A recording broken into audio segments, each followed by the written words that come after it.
পর্দার অন্তরালে অনেক কিছুই ঘটে এবং এটাই হচ্ছে রাজনীতির স্বাধীনতার বেসিসে আজকে 2/3 কনস্টিটিউশন অকার্যকর। যে সরকারের কথা বলতেছি সে সরকারের লেজিটিমেসি হচ্ছে জনগণ।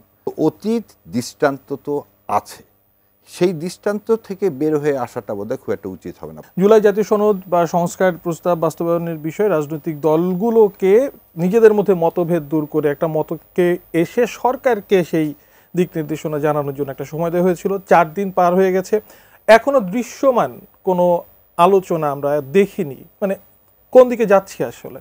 পর্দার অন্তরালে অনেক কিছুই ঘটে এবং এটাই হচ্ছে রাজনীতির সবচেয়ে বড় বলবো উৎকর্ষতা।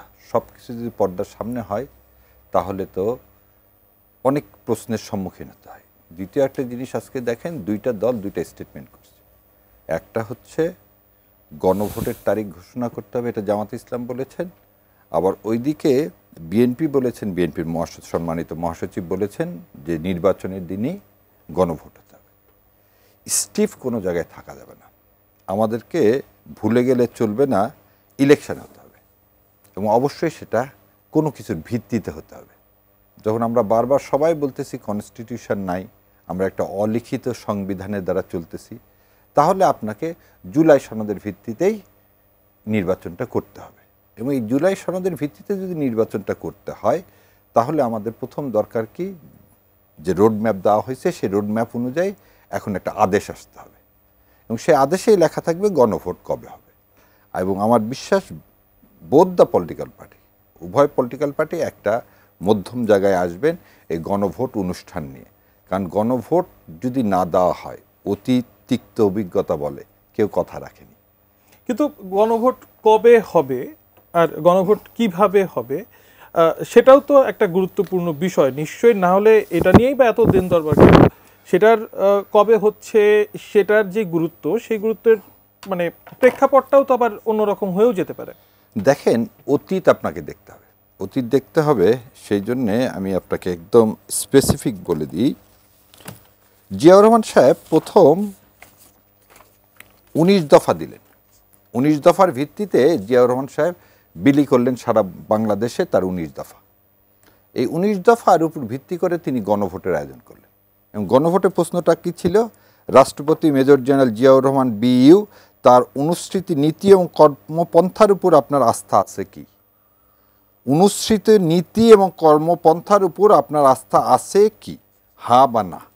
উনি কিন্তু 19 দফা এখানে দেয়নি। তাহলে প্রথমে রেফারেন্ডাম হলো, রেফারেন্ডামের পরে 1978 সালে পার্লামেন্ট ইলেকশন হলো।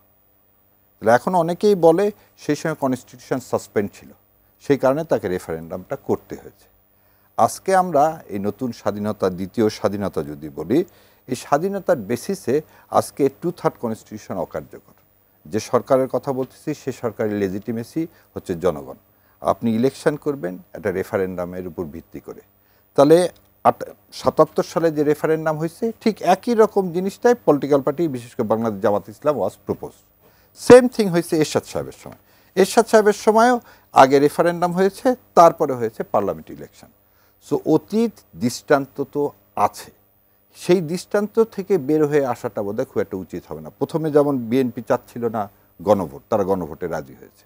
বারবার একটা কথা বলা হচ্ছে যে লেজিটিমেসি যদি না দেন আপনি কোনো কিছুকে, কোনো কিছুর যদি আইনগত ভিত্তি না দেন, তাহলে এটা নিয়ে পরবর্তীতে আপনাকে প্রশ্নের সম্মুখীন হতে হবে এবং সেই প্রশ্নের উত্তর দিতে গিয়ে এই জনগণ ক্ষতিগ্রস্ত হবে। যখন আমরা সর্ববিষয়ে একমত হয়েছি যে আমরা এই কনস্টিটিউশন, নতুন করে একটা কনস্টিটিউশন দেওয়া হবে, নতুন করে কনস্টিটিউশনের প্রমোলগেটেড করা হবে এবং সেই প্রমোলগেটেডটা এই যে নির্বাচিত পার্লামেন্ট আসবে তার 2টা ক্ষমতা থাকবে। সে একদিকে একটা কনস্টিটিউটিভ অ্যাসেম্বলি হবে, আবার সাধারণ পার্লামেন্ট হবে। তখন মনে হয় আর গণভোটটা খুব বেশি বিগ ইস্যু হবে না।